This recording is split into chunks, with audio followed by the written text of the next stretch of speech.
Welcome to the Swim Swam podcast. I'm your host, Coleman Hodges. Joining us today, he is an Olympian. He's an NCAA All-American, World Championship medalist, World Junior Championship medalist. Today, we are sitting down with Indiana's Michael Brinegar. Michael, how's it going, man? Good. Thank you for having me on here.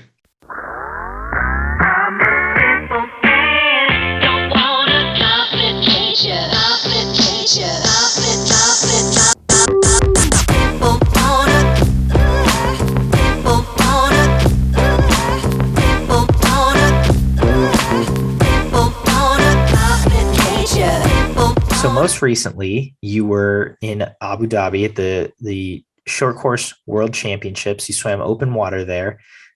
You told me off camera it didn't go so hot. Can you give me your take on how the open water event went?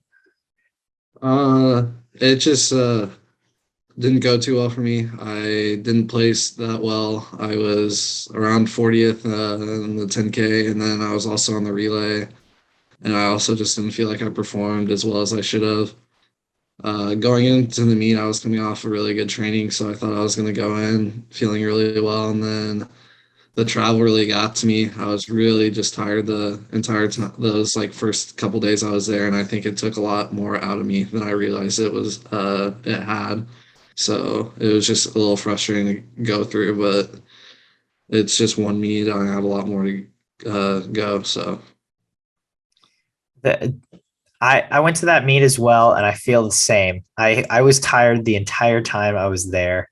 I wasn't competing, obviously, but it was definitely a big time change and kind of a big difference that I noticed, at least.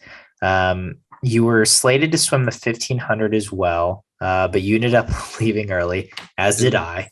Can you talk me through that process and kind of how you swam open water? And then, you were kind of waiting for the last day of this mile, and then you ended up not even being able to swim it at all.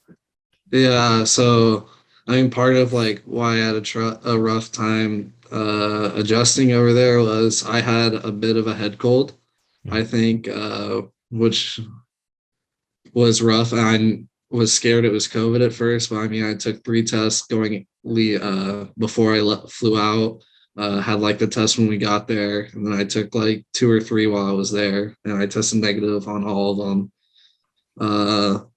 So I knew I didn't really have COVID, but then when Brennan Gravely tested positive, right before he flew out, the day he was leaving, he tested positive from his test he had to take before he left.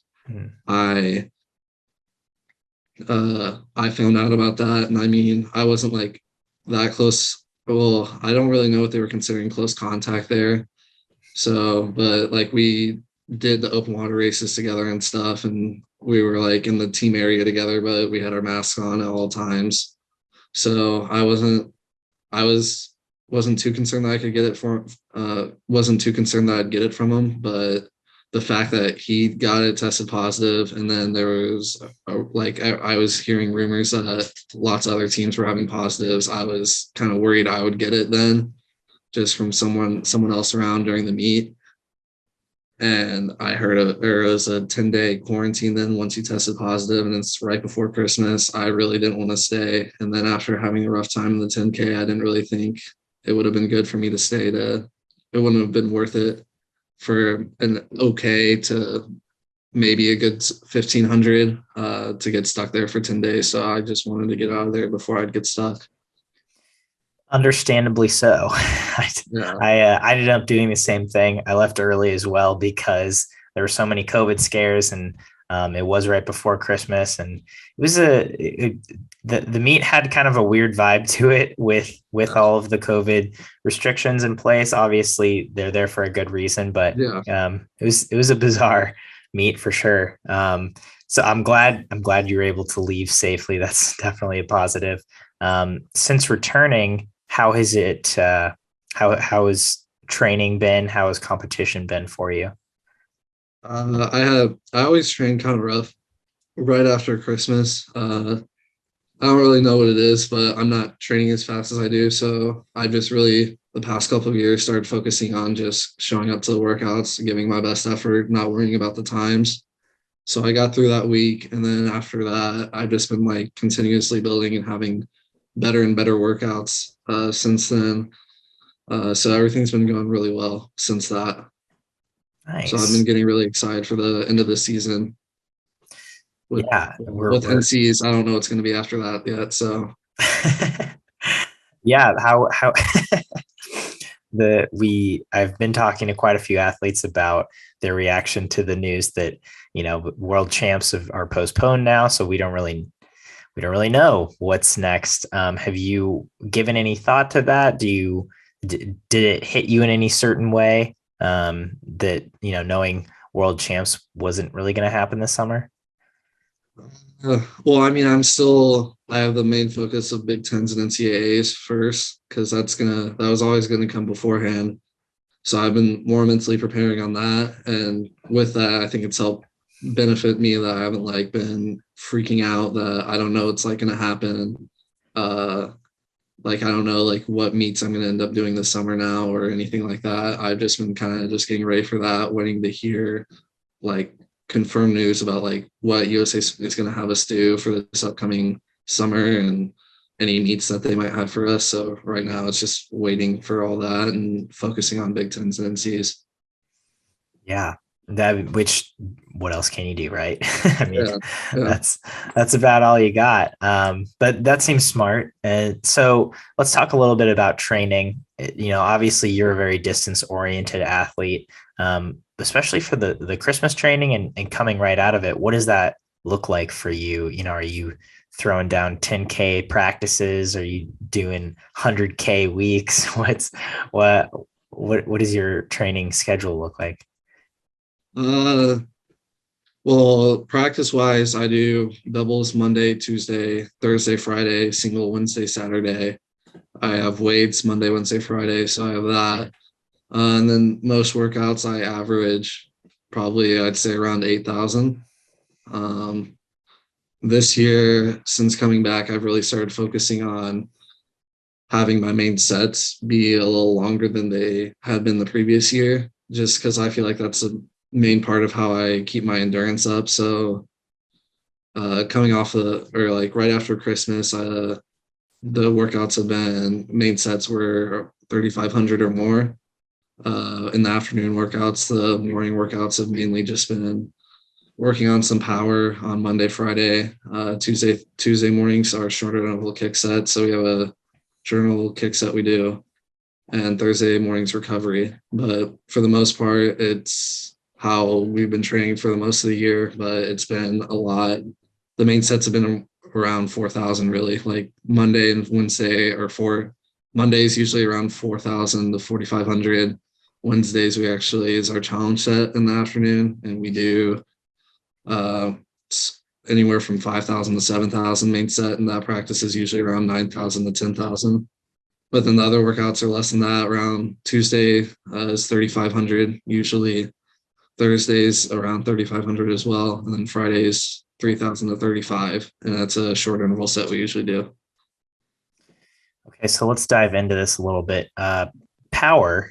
You don't normally associate doing power work with distance swimming. What do you feel like you get when you do those power workouts? Well, I say power. It's still like probably distancy for other people, but the power we do is like our pulley set. We'll do 2025s pulleys basically set up that way, or it's set up as 2025s, like added up. It's broken up into different things.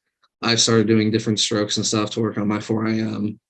Um, it's usually either on 110 or a minute, and it's because we go down and come back with our pulley system. Mhm. Uh, or I mean, we go down with the pulley and then it's easy back. So that's really the power that we have. And then after that, we usually do a pull set that's around 3,000. And so, I mean, like that's what we consider the power workout for at least our distance group. But I really think it helps me improve my speed. And I think it really helps my 500 out a lot. Yeah. So for events like the 500 or the 400 IM, do you feel like you can even really get going in an event like that, or get a good rhythm down? In my better races, yeah. Not the worst ones, but uh that's one thing I'm still like trying to learn is how to get going that first 100, like have a good starting speed and then continue that and get a rhythm going for the rest of the race and then try to have a fast last 50 or fast last 100. That's something I've really been trying to work on and improve because I feel like I have worked really hard and deserve to have a big time drop in that event. And I've been waiting for it to happen. I just need to have everything like click in a race. And I think like with this power stuff, it'll help. Do you feel like at any given meet, let's say at Big Tens or at NCAA's, it what does it take for you personally to have a good 500 and a good mile? Do you feel like you have to be in the same zone? Do you feel like that just comes with how you train? Do you feel like if you have the obviously the 500 is coming first, so like you have a good 500, it's like, oh, I'm going to have a good mile, or is it kind of different mentalities? I approach each race differently because I mean you kind of have to. So having a good 500, I, I don't know really. I'm still trying to figure out how to do that well. Because all my previous like meets I've like rested up for or suited up for, I've either had a good 500 or I've had a good mile. So I'm still trying to work that out. But I really think just focusing on each race beforehand, preparing for it like one at a time, not like thinking, oh, I've got the mile or the 4 a.m. after this. Just like, I've got this mile. Let's focus in on this, get this race done, and then worry about what's next. Yeah. So then in terms of training, um, you mentioned the winter training takes kind of a dip for you. Was the Why do you feel like that is, or why have you come to anticipate that? I don't really know. Well, I don't know why I train like that. I just kind of noticed it. Um, Probably I'd say or during my gap year, I because I was like looking back because I was having a bad week and I was getting like kind of frustrated because it was during my gap year and I just really wanted to keep having good workouts, making sure I was doing everything I could to be at my best. And I was looking back at my like senior year of high school and then my freshman year at IU, and I was like, this happened then at the same exact time where I was working hard, putting in a lot of work, and like the times just weren't reflecting what I had been doing like 2 or 3 weeks before. So I just looked at that training or that time period and I was like, okay, just like start learning to not focus on the times, just let yourself show up and work hard. Because I feel like as long as you're putting in work at that point in the season, or at least putting in hard work and putting in a good effort, it'll still benefit you at the end of the season. Do you feel like part of that may be because it is winter training and because the workload increases, and so your ability to have quality output might decrease a little? Uh, I feel like it's like how when you take a break and you come back from swimming and your body like adjusts areas like out of shape and stuff. I feel like it's almost like that where it's like it increases and your body's trying to adjust to the new training. So I I feel like it could be that, yeah. Like it's just trying to adjust to like the new amount of yardage, like the harder workouts, and then like once I do, it just like builds from there.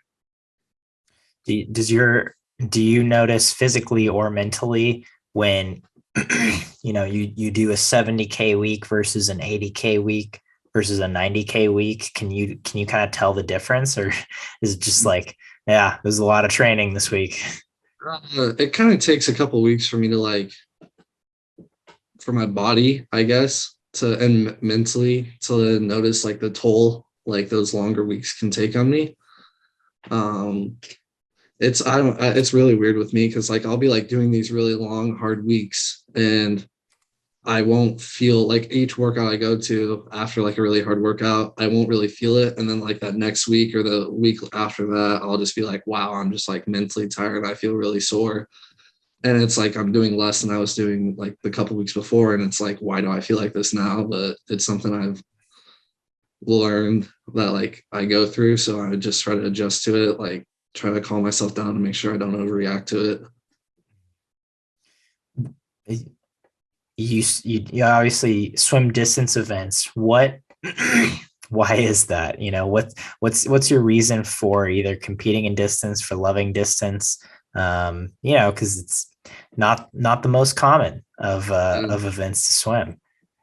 yeah, no. As a kid, I just like I don't know. I anytime they would offer doing distance stuff, I was like, yeah, I like want to try that.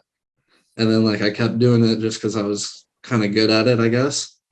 And then now it's just like whenever I have a good race, it's like the most fun I can have just because they're longer than like 50 or 100, like those races that are over so quickly. But when like you're having a good distance race and like it's like one of the best feelings in the world, just knowing you're doing really well, just keeping it going. You feel like it kind of builds and like you keep feeling better and better as the race goes on. And it's just one thing that I've just learned to love about it. I mean, it's really hard to get races like that, but once you have one like that, it's really hard to like say, "Oh, I hate this." I mean, there are times obviously where it's like, "Oh, I hate being a distance swimmer," but when it's like that, it's like, "Wow, I just really love being able to do this." Is there a race or a couple races that stick out to in your mind as like these are the races that make it worth it or made it worth it? Yeah, I mean the 800 at Olympic trials last summer because I was coming off of a really rough season where I like was way short of my goals and ever like at Big Tens and NCs and then like the following week after or following 2 weeks after NCs I went to the tier pro and was had a terrible swim. I mean like I ended up having a really good training period after that going into the meet, but just like in the back of my head I had those bad performances in my mind and I was still just really nervous that it would end up happening again. So like when the race started off and I was just like consistently up there with the leader, like with Bobby and Will and Ross when they were leading the race. And then when I was just Ross, me and Bobby, it felt like really good just being up there with them. And that was just like a really good feeling, especially finishing the race and then making the team was incredible. But just knowing I finally like had that good race after all those poor performances. Um, I mean, another one that was just really good was anchoring the relay at Worlds, the 5K relay where we swam at 12:50. I had started the race 10 seconds behind Germany and 8 seconds behind Italy. And Germany had Rob Muffles and Italy had Paltrinieri. And I managed to catch them about like halfway through the race, stayed on their feet for a little bit, and then got up and even with them. And like if you had told me like going into the meet, like I was in a position like that where I would be behind them and catch up to them, I would have laughed. Like, so I mean, Paltrinieri is the fastest 800 or has been the fastest 800 and 1500 swimmer. And I didn't really see myself at that point yet. So being able to like catch up to them and then being able to not only catch up to them and then keep the speed with them and almost beat them at the end was like an incredible feeling. No kidding. Yeah. It's badass. Um, so after the your Big Tens, NCAA's in 2021, when you didn't perform like you wanted to, and then you go to the tier pro, didn't swim how you want to there, but then you have a good training cycle coming off of that. Did you change anything about how you were approaching training, about your mentality? Did you change anything leading up to that point, or was it just kind of a trust in the process moment? I didn't meet my goals, but I think I'm still on the right track. Yeah. Well, after NCs, I had gone back out to California. So I wasn't training with IU. Uh, I was going back in like my usual training what I had done in high school and then during my gap year with Mark at Mission Viejo. So it was something I was used to. Uh, it was just like trusting. I mean, I had spent the whole year doing everything I could, like training as hard as I can, putting in my best effort. So once I got out there, I think everything started to click, and I just had really good training partners with like Will Gallant and Jordan would come and train with us every once in a while, and then Haley and Ashley as well. So it was just a really fun training group that really helped push me and practice every day and made the environment fun. And I just really feel like that helped me more than anything. And then I was also just purely focused on swimming, especially after finals in May. But once I was out there, it was just like school was like second to me. So I think that really helped. Yeah, that sounds like quite the training group, or at least Yeah. quite the rotating training group. They're coming in and out. That's intense. I do want to talk about your gap year and training with Mark Schubert. What what makes training with Mark different than training in Indiana? Well, with Mark, or at least with IU, we have a scheduled like each day, like we do the same thing like every week. So like you kind of know what's coming every day. Mhm. And with Mark, I mean, like with Mark, it's always going to be like a distance set usually, or at least a distance I am set. But you don't know like if it's going to be repeat thousands or like repeat 500s or anything like that. Other than Wednesday and Saturday, which we would suit up for, but even then, it could be like 3100s best average with a suit on, or it could be 3 400s from the blocks all out. It just really you wouldn't know. Um, but I mean, with that, I was also a lot more comfortable training with Mark because I had success under him. I mean, I had success my freshman year at IU, but I wanted to be able to focus on long course since the Olympics are long course. And at IU, like I knew like we would have Big Tens and NCs. So we would be having to focus on short course, doing short course workouts, and in Mission, I knew I'd be doing long course every day. Makes sense. Yeah. um, so you decided to take that gap year. Uh, can you tell me a little bit about that experience? Had you trained at Admission before that? Yeah. So my junior year, I went out to train for Mark like full time instead of just in the summers like I had after my freshman and sophomore year. So I was going to be there like doing high school out in California. And I was originally at Golden West with Mark, and then about 2 or 3 weeks in, he wanted to have a meeting with me, and I just assumed he was like just gonna talk about like the upcoming meets and stuff. And he said he had accepted a job position at Mission Viejo, so he was like, "I'm moving up there. Will you follow me?" And one thing that was weird about that meeting was my mom was there too. She had flown out from Indiana, so I was a little confused at first, but she said she had some kind of meeting in California. I think they were worried that I would want to stay at Golden West because I had a really good friend group there, and I wouldn't want to like move in like to a whole new environment.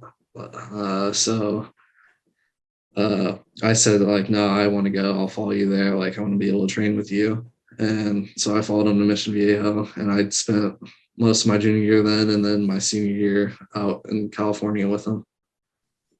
So I'm looking at your bio now. It says you were born in Bloomington. Is that right?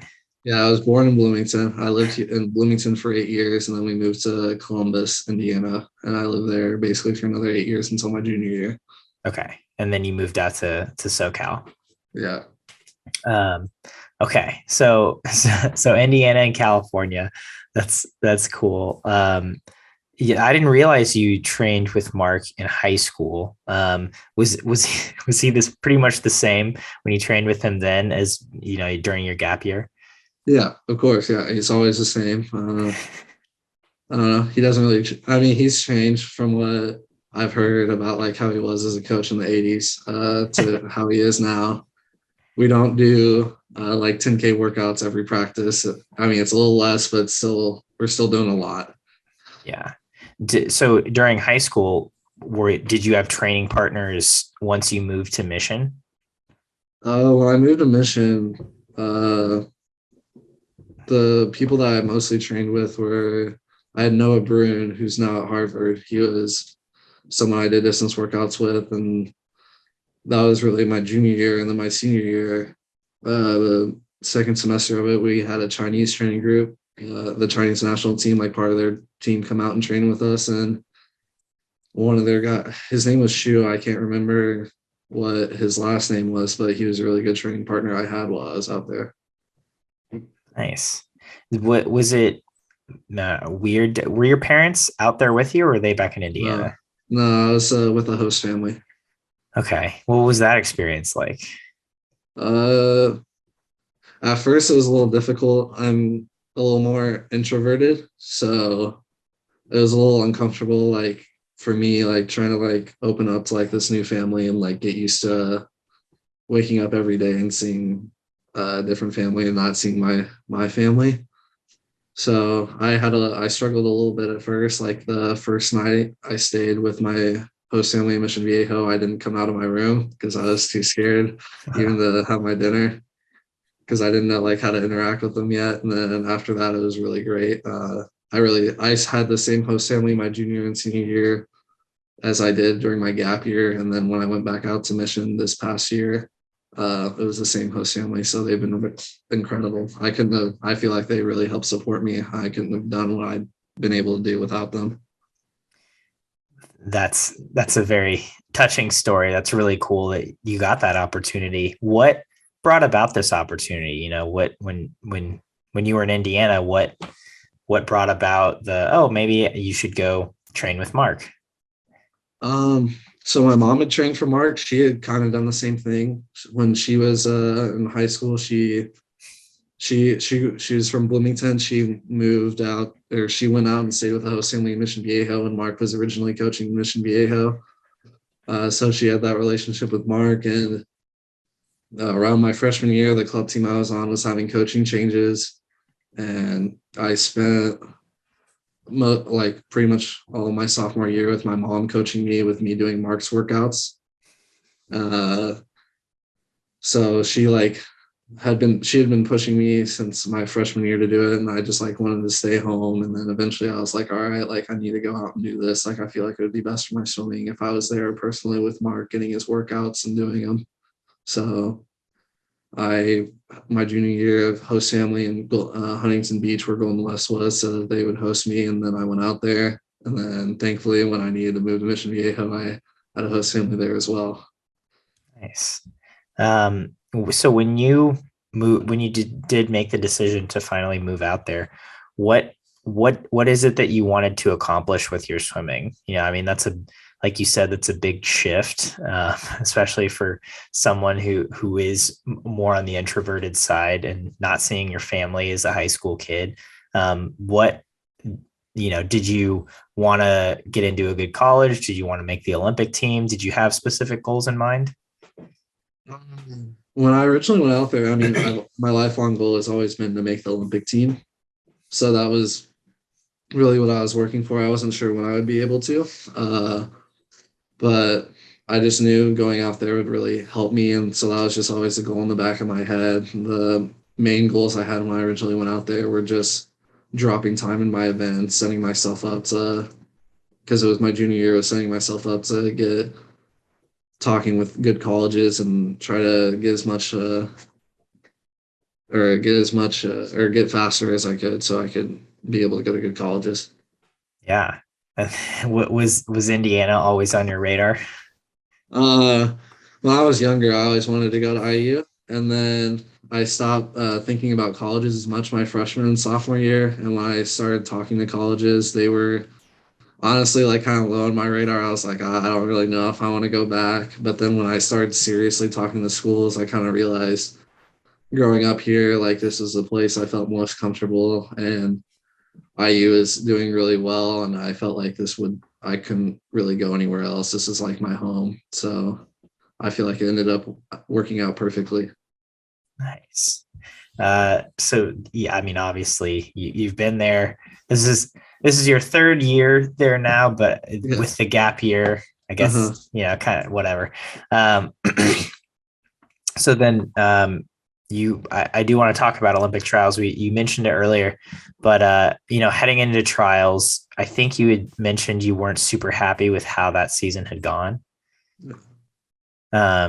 So did you feel good after having that, good training block post Mission Viejo, heading into trials? Obviously with that fear kind of still lingering of, you could have a bad race again. Yeah, I mean the fear wasn't really there as much because I had that was the best training I had ever had in long course. I had felt like I was doing incredibly well in training. I felt like I was going to have a really good meet, especially we had a meet we did 3 or 4 weeks out. I only swam the mile and I went like a 15:0 or no 15:12 maybe in it, and I wasn't tapered yet, or I was just with a suit on, so I was like felt really good about it. I mean, it was just like in the back of my head, just like there that like I had done poorly with working really hard, so I was just a little. It was just a little worry. It wasn't like overwhelmingly like, oh no, like this could happen. It was just kind of there, but wasn't gonna affect me. I feel like now looking back on it. Hmm. And so then you qualify in the 800. Prelims and finals of the 800 mile. How do you manage that? You obviously have to be top eight, especially I guess with the 800 because it's the first race of the meet, and so I'm guessing you're still trying to gauge, where the field's at. But how do you manage prelims and finals of distance races like that? I actually had I swam the 400 in prelims. Okay, my Yeah, mistake. yeah, that's good. I did that 400. I thankfully went into it like, well, I don't know if it was a good thing, but for my 400, but I went in it like, oh, this is just a warm up swim, like just getting used to like racing at this meeting. And so I only went like a 353 or something. I think it was like a 353 high. So I was just like, okay, like got that swim out of the way. Like I'm done. Like I'll be good for the 800. And then the 800 prelims, I just knew with like the 2 heats of circle seated, being able to watch the heats before me, I would just have to place top 3 in my heat and I would be good because I knew I had Will and Jordan in my heat. So I was very comfortable in my heat, knowing as long as I placed up there with those guys, I would be able to make it in the final. So I just swam the race to be racing, or swam the race racing them. So I didn't get too uncomfortable in it. And then it ended up working out. I ended up going in the final, seeded fourth, I think. And then the 800, I ended up taking my 800 out faster than my 400 time. So that was it felt pretty easy at the time, but then I started to feel it that last 200. But it was really exciting, and then getting the mile was a little different. I didn't know what was going to happen with that. Um, After doing an 800 prelim finals, I was trying to make the mile prelim as easy as possible, but making sure I made the A final. So again, just placing top 4 in my heat, trying to be up around first or second in my heat, so I'd be in a good lane for finals. And then just the 1500 final, just like all I've got left, so just go. Having already made it in the 800, did that take pressure off the 1500? Having it be your last race, did that also take pressure off? Yeah, it did take some pressure off. I usually do better under pressure, so that I think it took too much pressure off, and I didn't do as well as I should have. But because I mean, I ended up placing second, still being able to make the team in that event as well. But the time wasn't anywhere where I wanted to be. I wanted to be closer to either 1450 or under, and I was right on 1500, which was also the A cut. So barely under the A cut. So that was just a little um, upsetting that I was there. But at the same time, I don't know, it was still making the team and just doing it. Yeah, I mean, you got to go to your first Olympics. Can you tell me a little bit about that experience? How getting to Tokyo was, how the experience in Tokyo was, and obviously just getting to be there for the Olympic Games. So we had the train camp in Hawaii before Tokyo, and I had a rough first couple of days, but then I like made sure I stayed calm and didn't overreact to it. And I felt like I built up a really good training base leading into Tokyo. And then when we got to Tokyo, I think it was maybe a week out from when the game started, and we were we were training at a different, like separate location. I still had another good a bit of training before then, which was basically the start of my taper. And I felt like that was going really well as well. And then we got to like the village and stuff, which was really cool. All the stuff in the village was like the village, the cafeteria in the village with all the other athletes is really cool to get to experience, like seeing all the other Olympians. And I mean, seeing my other teammates from my U that were on their Olympic teams, and then getting to practice in the Tokyo pool was really cool. Like the pool was really like seemed fast. The whole arena, I guess, was really like the seats and stuff, like just made the building feel even bigger. It was just really cool. And then the 800 mile, I didn't swim as well as I wanted. I feel like I didn't do as well as I should have, but it was just still an unreal experience getting to race at the Olympics and getting to race the fastest people in the world. It seems like a cool, very cool, unique experience. Do you look back on that, or have you analyzed those races? Can you point to anything of, oh, maybe this contributed to why I didn't want to swim the way I wanted to? Well, in the 800, it wasn't that bad. I just felt like I should have been. I mean, it wasn't good, but it wasn't as bad as I was kind of reacting to it after the race. So I feel like I overreacted to how I did in that event. And then it kind of carried over into my mile where I was overthinking every little bit of my race, overthinking how my stroke is, how I would feel during the race, and like just thinking about it too much. So then when I started swimming the 1500, it was like, oh, like this isn't where I wanted to be at this point. And it really started to like build on me where I was like, this isn't where I want. Like, and I was just swimming a lot, or it felt a lot worse than it should have. So I just like have looked back on that and just really learning to stay calm, not overreact to stuff. Because at any meet, like you can have one bad swim, but then as long as you trust what you've been doing, you'll be able to bounce back. So I just looked at how I swim those races and taking the positives from them to where they are, and then taking the negatives and make sure I don't do those again. So fast forward to today, moving into conference to Big Tens and NCAAs. What are you thinking? What are you shooting for at these Big Ten champs? Well, for Big Tens, I'm not gonna be shaving. I'm gonna be doing a 3-day drop rest. I'm really hoping to get a best time in my mile, go under 14:25. Then the 500, I want to go a best time in that.